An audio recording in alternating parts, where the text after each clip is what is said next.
Notifikasi yang kedua, mungkin kalian akan menemukan notifikasi seperti ini. Nah, kalian di sini disuruh update rekening ya. Ini maksudnya apa? Kalian harus membuka buku tabungan rekening Himbara ya, teman-teman. Nah, notifikasi yang ketiga, mungkin beberapa dari kalian akan menemukan notifikasi yang seperti ini. Lolos verifikasi. Oke, artinya di sini kalian sudah cukup aman ya, teman-teman.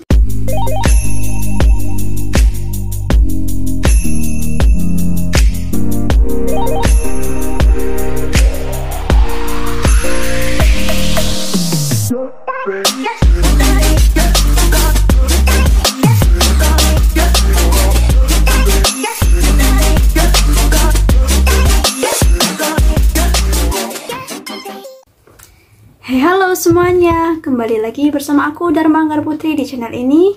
Bagaimana kabar kalian? Aku harap kalian di sana baik-baik aja ya, teman-teman. Nah, video kali ini merupakan video penjelasan dari video yang pertama ya, teman-teman. Kalian bisa lihat video pertama di sini. Nah, di video pertama aku sudah menjelaskan syarat menjadi calon penerima BSU ya, teman-teman.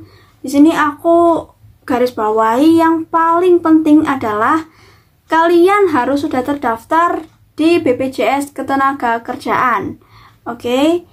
Yang mendaftarkan kalian di BPJS Ketenagakerjaan bukan kalian sendiri, tapi HRD perusahaan kalian. Nah, kalau kalian sudah terdaftar di BPJS Ketenagakerjaan, artinya peluang kalian menjadi calon penerima BSU itu ada ya, terbuka lebar. Tapi bagi kalian yang belum mendaftar di BPJS Ketenagakerjaan, otomatis kalian nggak bisa ikutan program BSU kali ini, guys. Jadi HRD perusahaan kalian itu mendaftarkan data diri karyawannya secara kumulatif ya, teman-teman, di website ini. Di website atau aplikasi yang namanya SIP.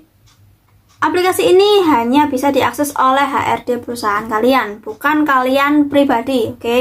Di sini aku mau menjelaskan mekanisme pendaftaran bantuan subsidi upah 2022. Nah, kalian bisa lihat di sini, di infografis ini ada yang paling atas itu BPJS Ketenagakerjaan ya. Di sini memuat data calon penerima yang memenuhi syarat. Nah, data ini didapat dari inputan yang HRD perusahaan kalian inputkan di BPJS Ketenagakerjaan ya, teman-teman. Nah, data tersebut akan dicek ulang oleh Kemenaker. Nah, kalau data kalian sudah memenuhi syarat, Kemenaker akan melanjutkan prosesnya menuju ke pencairan dana di rekening Himbara ya, teman-teman. Oke, di sini kalian mungkin bertanya-tanya ya, perbedaan dari website Kemenaker dan website BPJS Ketenagakerjaan itu apa ya? Jadi, website bsu.bpjsketenagakerjaan.go.id ini adalah website yang digunakan untuk mengecek apakah kita termasuk dalam calon penerima BSU ya. Nah, kalau di websitenya bsu.kemenaker.go.id ini itu untuk melihat prosesnya setelah kalian ditetapkan sebagai calon, kemudian akan berubah lagi statusnya menjadi penerima BSU dan kemudian akan dilakukan penyaluran dana ke rekening Himbara kalian. Oke, jadi semua proses itu kalian bisa pantau di website Kemenaker. Kalian nanti harus daftar akun terlebih dahulu di website Kemenaker. Akun yang kalian miliki nanti yaitu akun siap kerja ya, teman-teman. Oke, biar nggak bingung, di sini aku akan menjelaskan terlebih dahulu mengenai website BPJS Ketenagakerjaan ya. Nah, kalau kalian masuk ke website ini, kalian akan menemukan formulir di bawah sendiri ya. Kalau kalian scroll ke bawah itu kalian menemukan formulir seperti ini. Nah, ini untuk mengetahui apakah data kita sudah termasuk dalam kriteria sebagai calon penerima BSU. Kalau kita sudah mengisi data tersebut, nanti kalian klik lanjutkan. Nah, setelah klik lanjutkan ini akan muncul 3 macam notifikasi berbeda ya. Masing-masing individu itu akan berbeda. Yang pertama, notifikasi pertama yaitu seperti ini. Notifikasi silang warna merah. Ini artinya kalian tidak terdaftar di BPJS Ketenagakerjaan guys. Jadi kalian tidak bisa mengikuti program BSU 2022. Artinya data kalian tidak memenuhi syarat sebagai calon penerima BSU. Ya, entah itu karena status kalian sebagai PNS, TNI atau Polri, atau bahkan kalian belum didaftarkan di BPJS Ketenagakerjaan. Oke. Notifikasi yang kedua, mungkin kalian akan menemukan notifikasi seperti ini. Nah, kalian di sini disuruh update rekening ya. Ini maksudnya apa? Kalian harus membuka buku tabungan rekening Himbara ya, teman-teman. Jadi kalian bisa buka buku rekening misalkan di Bank BRI seperti itu. Nah, kok bisa sih? Emang harus ya buka buku rekening Bank Himbara. Nah, ini ya. Ketentuannya seperti ini. Kalian bisa cek di tanya jawab mengenai BSU di websitenya BPJS Ketenagakerjaan ya teman-teman. Jawabannya seperti ini. Buat kalian yang sudah dinyatakan sebagai calon penerima BSU, kalian harus membuka buku tabungan Himbara. Udah jelas ya teman-teman. Nah, notifikasi yang ketiga, mungkin beberapa dari kalian akan menemukan notifikasi yang seperti ini. Lolos verifikasi. Oke, artinya di sini kalian sudah cukup aman ya teman-teman. Nah, kebanyakan orang-orang yang muncul notifikasi seperti ini itu adalah orang-orang lulusan ini ya, BSU tahun 2021, tahun lalu ya. Buat mereka yang dulu pernah bikin rekening seperti Bank BTN, kemudian dia mengikuti lagi di BSU tahun 2022. Nah, munculnya seperti ini guys. Rekening mereka sudah sesuai dengan Bank Himbara, data BPJS Ketenagakerjaan mereka sudah benar, jadi mereka ditetapkan sebagai penerima. Nah, pertanyaannya, setelah kita melihat di websitenya BPJS Ketenagakerjaan dan muncul notifikasi seperti itu, langkah selanjutnya bagaimana? Kalian beralih ke website kemenaker.go.id ya.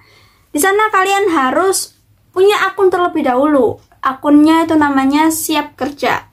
Nah, di website Kemenaker ini kalian bisa lakukan pendaftaran terlebih dahulu buat kalian yang belum punya akun ya. Caranya seperti ini. Klik di sini, kemudian klik daftar. Nah, setelah itu nanti masuk ya, login. Ini akan langsung diarahkan ke website Siap Kerja kalian.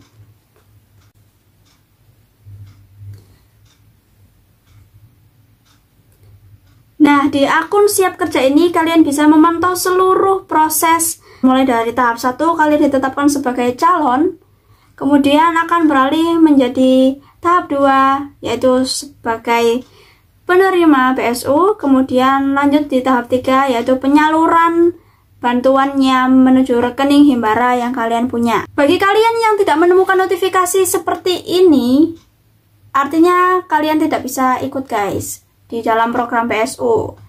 Kemungkinan kalian tidak memenuhi syarat ya teman-teman, sesuai dengan yang aku jelaskan tadi.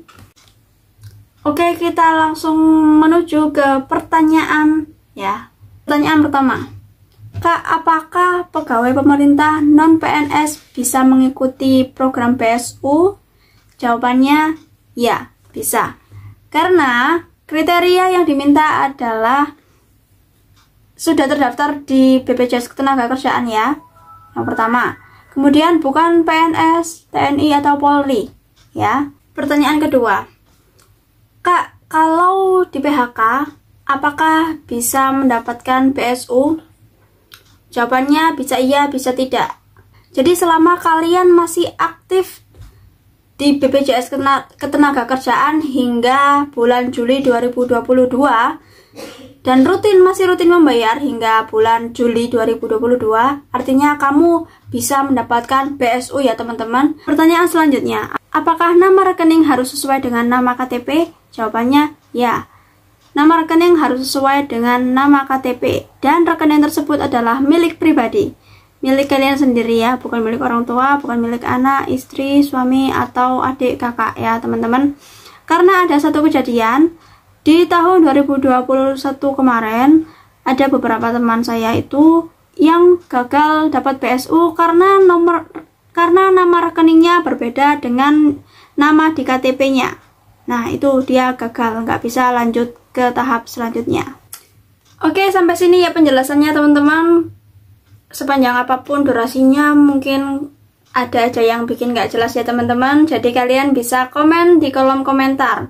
Kita bisa saling sharing satu sama lain ya, biar teman-teman yang lainnya juga bisa membantu menjawab di kolom komentar. Terima kasih, sampai jumpa di tutorial selanjutnya. Sukses ya PSU-nya.